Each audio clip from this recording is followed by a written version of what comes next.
दिलचस्प जानकारी भी हम आपको चीन की डिप्लोमेसी यानी चीन की कूटनीति से जुड़ी हुई देते हैं। वहां का एक बड़ा प्रसिद्ध पशु है पांडा, जो चीन के चेंगडू में अधिकांश पाया जाता है, उस क्षेत्र में पाया जाता है। लेकिन किस तरीके से पांडा के जरिए वो डिप्लोमेसी करता है, देता तो अपने दोस्तों को पांडा भेंट स्वरूप है, दुश्मनों को नहीं देता, केवल दोस्तों को देता है।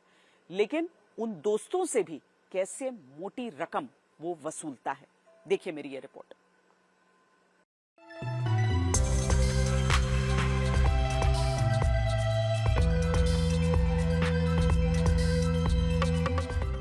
पांडा को देखते ही लोग खुश हो जाते हैं। ये इतने लुभावने होते हैं कि इनसे प्यार ना हो ऐसा हो ही नहीं सकता।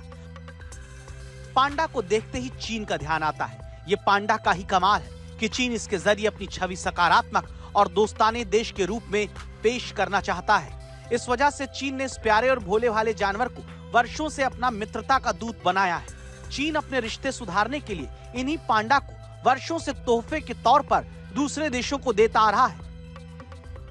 लेकिन दिलचस्प बात यह है कि किसी भी नए पांडा को तुरंत चीन को लौटाना होता है। यही नहीं, पांडा के रहन सहन का सारा खर्च भी उस देश को उठाना पड़ता है जिसे चीन ये पांडा देता है, और उसे इसकी फीस भी भरनी होती है। वर्षों से चीन की पांडा कूटनीति इसी तरह से चल रही है, जिसका घर चीन का चेंगडू पार्क है।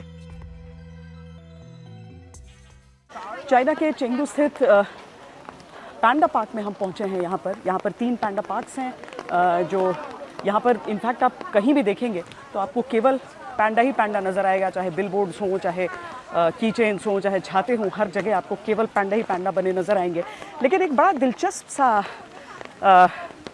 ये जानवर है पांडा, क्योंकि चीन की डिप्लोमेसी में भी इसकी बहुत बड़ी अहमियत है। बरसात काफ़ी हो रही है, लेकिन हमें बताया गया है कि पांडाज को बारिश बहुत पसंद है। तो चेंगडू के इस पांडा पार्क में आज हम आपको उस पांडा डिप्लोमेसी, पांडा के जरिए होने वाली कमाई और पांडा रखने में कितना भारी भरकम खर्च आता है उसके बारे में बताने जा रहे हैं। सद्भावना के संकेत के रूप में इस्तेमाल होते विशाल पांडा का इस्तेमाल चीन के बारे में काफी कुछ बताता है। चीन को जब किसी से दोस्ती गांठनी होती है या उसका एहसास करवाना होता है तो उसकी तरफ से पांडा भेंट की तरह दिया जाता है। ये है युआन रन, 2012 में इसका जन्म हुआ है। और यहाँ पर आप देखिए कितनी मस्ती में ये जायंट पांडा जो है यहाँ अपना बैम्बू लीव्स खाता हुआ नज़र आ रहा है। दरअसल इनकी ज़िंदगी होती बड़ी ऐशो आराम वाली है, क्योंकि सब ख्याल भी रखते हैं और इनके केवल इनका स्टेपल डाइट नहीं बल्कि इनके जो स्वादिष्ट व्यंजन है उसका भी ख्याल रखा जाता है। तो यहाँ पर जो आप बैम्बू शूट्स, बैम्बू लीव्स खाते हुए इस 12 साल के पांडा को देख रहे हैं। 15 साल पर एक फुली ग्रोन ये हो जाते हैं। जो वाइल्ड में रहते हैं तो उनकी उम्र थोड़ी कम हो सकती है, पर कैप्टिविटी में अगर हैं जैसे इस तरीके से यहाँ पर हैं इस पांडा पार्क में, तो इनकी उम्र ज़्यादा होती है। इतने ऐशो आराम की जिंदगी जीने के बावजूद पांडा की संख्या घट रही है। यही वजह है कि साल 1984 के बाद से चीन ने इन्हें उपहार में देना बंद कर दिया। इसकी जगह चीन पांडा को विदेशी चिड़ियाघरों को उधार के रूप में देने लगा। अक्सर पांडा के जोड़े 10 वर्षों के लिए दिए जाते हैं और इसका सालाना शुल्क $1 मिलियन तक होता है, यानी 8.5 करोड़ रुपए तक। हालांकि चिड़ियाघरों के लिए पांडा को रखना महंगा हो सकता है, लेकिन वो मेहमानों के लिए आकर्षण का केंद्र होते हैं और आमदनी के लिए सहायक। कर्ज समझौते की समाप्ति के बाद पांडा आमतौर पर दक्षिण पश्चिम चीन में अपने घर लौट जाते हैं।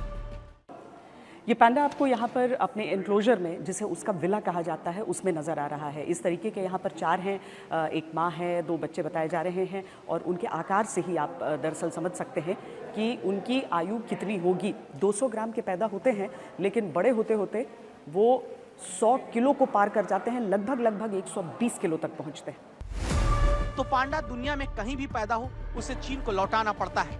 जितने दिन पांडा रहता है उसका खर्च उठाना होता है, उसे रखने की सालाना फीस भी देनी पड़ती है।